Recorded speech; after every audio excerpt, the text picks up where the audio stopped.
Well, I think we've got to get away from the idea that it's all about whatever the problem, the solution is always more Europe and more legislation, more spending. Hello and welcome to Views. David Cameron's victory in the British general election spells an end to the debate as to whether the UK will have a referendum on its EU membership. This is now due before 2017, but not before he's had a crack at reforming the EU. Today I'm joined by British Conservative MEP and leader of the ECR group, a presumably buoyant Saeed Kamal.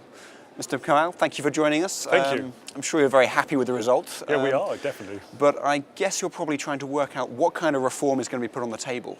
Well, it's really important now that people here in Brussels understand that we've always been serious about this referendum. It was a commitment. We are now going ahead. We're now starting to talk about the particular issues and look at what we can actually meaningfully discuss. But also, I think we've got to get away from the idea it's just going to be a shopping list presented by David Cameron. This offers an opportunity for the whole EU to reform. How do we make sure that actually companies in the EU and business in the EU can compete with emerging markets, United States, China, but also some of those emerging markets in the Far East and Africa. So it's not just about the UK, it's about reforming Europe as well. So what is it then that you think that the other member states will see as attractive? Well, I think we've got to get away from the idea that it's all about whatever the problem, the solution is always more Europe and more legislation, more spending. That is the culture of this place. So that will take some time to turn around. But if you can get those sort of reforms, so for example, when we're talking about energy policy, we should be talking about energy security, energy diversification, reducing dependence on unpleasant regimes, be it Russia or be it in the Middle East. But what do we talk about here? We talk about energy union. When we talk about banking and finance, we should be talking about making sure how we make sure that banks are never again bailed out by taxpayers' money. But what do we talk about? Let's create a banking union. So it's always institutional rather than actually tackling the real problems. The mantra of the Eurosceptics back in Britain has been repatriating powers from Brussels back to the member states. What does that mean in practice? Well, I think there are a number of areas of concern when you try and boil it down to what's going to be involved in discussions. I think the first one is clearly an end to this idea of ever closer union. Going back to some of the things we said earlier, whatever the problem, the solution is more Europe or some sort of union. The second thing is clearly around the idea of freedom of movement. What happens when people are allowed to come to the UK and don't have to contribute, but can claim benefits from day one? No one actually, across most of the political spectrum, really agrees with that. Yet I'm surrounded by people here in Brussels who say, why can't people go to the UK or other countries, never having contributed a penny?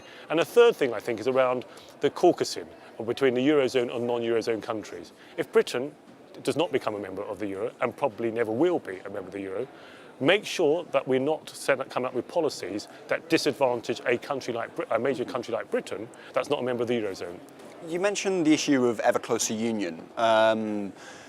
Is that really a big issue, though? Surely that's going to be one of the first compromises if that's brought to the table. Because, I mean, the rest of that sentence introduces this principle of subsidiarity. Surely that's, one of your favourite parts. Yes, I mean, subsidiarity is a very important principle, but actually it's quite often ignored here. Let me give you an example. In 2005, I became an MEP. It was just after the French and the Dutch had voted no in the referenda, if you remember, on the European Constitution. And the debate here in the Parliament was nothing must be allowed to get in the way of the European project. How dare these people vote no? Or they weren't voting no to more Europe. They actually want more Europe. One of the MEPs, a prominent MEP at the time who went on to become President of the Parliament, stood up and said, nothing must be allowed to get in the way of the European project. Nothing must be allowed to get in the way of the European political union. I'm listening to MEPs here all the time who talk about a United States of Europe, a Federal Republic of Europe. Go back home to London, go back home to the UK, that's not what the British people want. We have to resolve that gap in perceptions. To take it back to the UK, you were at a meeting with the entire Conservative Parliamentary Party earlier this week. We've got 2 years now until the referendum. Do you think the Conservative Party can hold itself together? I think one of the things that was fascinating about in the run-up to the election was the unity around the idea of reform, renegotiation, referendum. That was something that whatever one's personal view is on the EU and however they think about how the negotiations will go, we're all united around this idea, renegotiate, reform, referendum. And that's where the unity in the party is at the moment. It was amazing atmosphere in the room in the 92 committee. And what was interesting, one of those rebels from 92, Bill Cash, stood up and spoke in that meeting. And he said, there are people outside this room who think that we are going to fall apart over this issue. Let me be quite clear, Prime Minister. You have said to us that you're going to push reform, you are going to renegotiate, and you're going to deliver that referendum. Anyone who thinks that we're going to fall apart over this can put a sock in it. I thought that was quite a clear message. And will this be the end of the question on Britain's membership? The great thing about this whole issue is not, at the end of the day, it's not going to be Conservative MPs or MEPs who decide whether Cameron's deal was a good deal or whether we stay in the EU or leave. It's going to be the British people, and that's the way it should be.